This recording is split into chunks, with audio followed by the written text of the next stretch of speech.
বিসমিল্লাহির রহমানির রহিম। দুনিয়ার সব কিছু একদিন শেষ হয়ে যাবে। ব্যবসা, চাকরি, টাকা, বাড়ি কিছুই থাকবে না। যেদিন মানুষ সব কিছু রেখে যাবে, সেদিন শুধু একটা জিনিস তার সঙ্গে যাবে, তার আমল। আজকের ভিডিওতে আমরা আলোচনা করব আখিরাতের হিসাবের দিন কেমন হবে, মানুষ কোথায় দাঁড়াবে, আমরা কি পরিস্থিতি নিয়ে যাচ্ছি। একদিন হঠাৎ করে কিয়ামত এসে যাবে, মানুষ বুঝতেই পারবে না। কোরআনে বলা হয়েছে হঠাৎই সেই দিন এসে পড়বে। দুনিয়ার জীবন থেমে যাবে, সবাই উঠবে এক জায়গায়, হাসরের ময়দানে। হাসরের ময়দান হবে বিশাল, সীমাহীন। কোনো ছায়া নেই, কোনো খাবার নেই, কেউ কারো খোঁজ নেবে না। মানুষ সেই দিন সূর্যর নিচে দাঁড়াবে, সূর্য থাকবে মাথার খুব কাছাকাছি। মানুষ ঘামে ভিজে যাবে, কেউ হাঁটু পর্যন্ত, কেউ কোমর পর্যন্ত, কেউ বুক পর্যন্ত ঘামে ডুবে থাকবে। এটা নির্ভর করবে সে দুনিয়ায় কেমন জীবন কাটিয়েছে। মা বাবা, ভাই বোন সেদিন কেউ কাউকে চিনবে না। আজ আমরা পরিবার নিয়ে কাঁদছি, কিন্তু কিয়ামতের দিন মানুষ শুধু বলবে, নিজেকে বাঁচাও, নিজেকে বাঁচাও। কোরআনে আছে সেদিন মানুষ তার ভাই, তার মা বাবা, তার স্ত্রী, সন্তান সবার থেকে পালাবে। মানুষ বলবে, হে আল্লাহ, আজ শুধু আমাকে বাঁচাও, অন্য কেউ আমার নয়। সেদিন সবাইকে তার কর্মফল দেওয়া হবে। মানুষ তার বই নিজের হাতে পাবে। যারা ভালো মানুষ ছিল ডান হাতে পাবে, আর যারা পাপী ছিল বাম হাতে পাবে। ডান হাতে পেলে মানুষ খুশি হয়ে বলবে, এই নেও আমার আমলের বই পড়ো।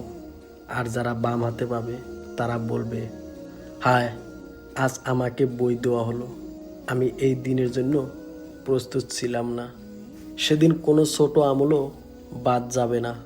মানুষ অবাক হয়ে দেখবে, এক গ্লাস পানি খাওয়ানোর সওয়াব, একবার আসসালামু আলাইকুম বলার সওয়াব, একবার আলহামদুলিল্লাহ বলার সওয়াব, এক গোপন দান, এক ফোঁটা চোখের পানি, এগুলো তাকে জান্নাত পর্যন্ত নিয়ে যেতে পারে। মানুষের সব কাজ ওজন করা হবে।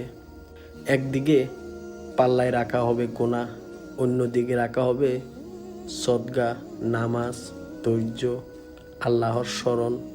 কেউ দেখবে না, তার গুনাহ পাহাড়ের মতো, তবু অল্প কিছু ভালো কাজ তার জীবন বাঁচিয়ে দেবে।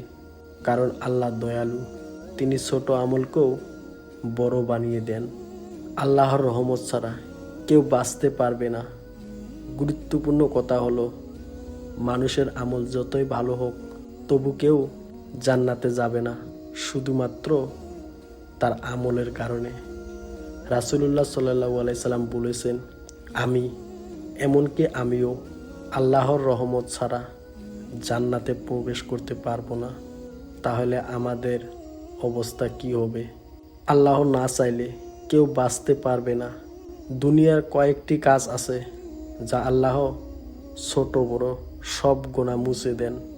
1 নাম্বার নামাজ, 2 নাম্বার সত্যিকারের তওবা, 3 নাম্বার রোজা, 4 নাম্বার দান সদকা, 5 নাম্বার অন্যর কষ্ট লাঘব করা, 6 নম্বর আল্লাহর স্মরণ, জিকির। যে মানুষ এগুলো ধরে রাখে, আল্লাহ তার হিসাব সহজ করে দেন। প্রিয় দর্শক, হিসাবের দিন সত্যি এটা আমাদের জন্য অপেক্ষা করছে। তাহলে কি প্রস্তুতি নেব? নামাজ ঠিক করা, গুনাহ কমানো, কোরআন পড়া, সদকা করা, মানুষের সাথে ভালো আচরণ, আল্লাহর ওপর ভরসা। আজই শুরু করুন। আল্লাহ খুবই দয়ালু, একটুখানি পরিবর্তনেই তিনি তার বান্দাকে ভালোবাসেন। কিয়ামতের দিন কেউ কাউকে সাহায্য করতে পারবে না, কিন্তু আল্লাহ পারবেন। এই দুনিয়ার জীবন সাময়িক, কিন্তু আখিরাত চিরস্থায়ী। আল্লাহ আমাদের সবাইকে হিসাবের দিন সহজ হিসাব দান করুক। আমিন।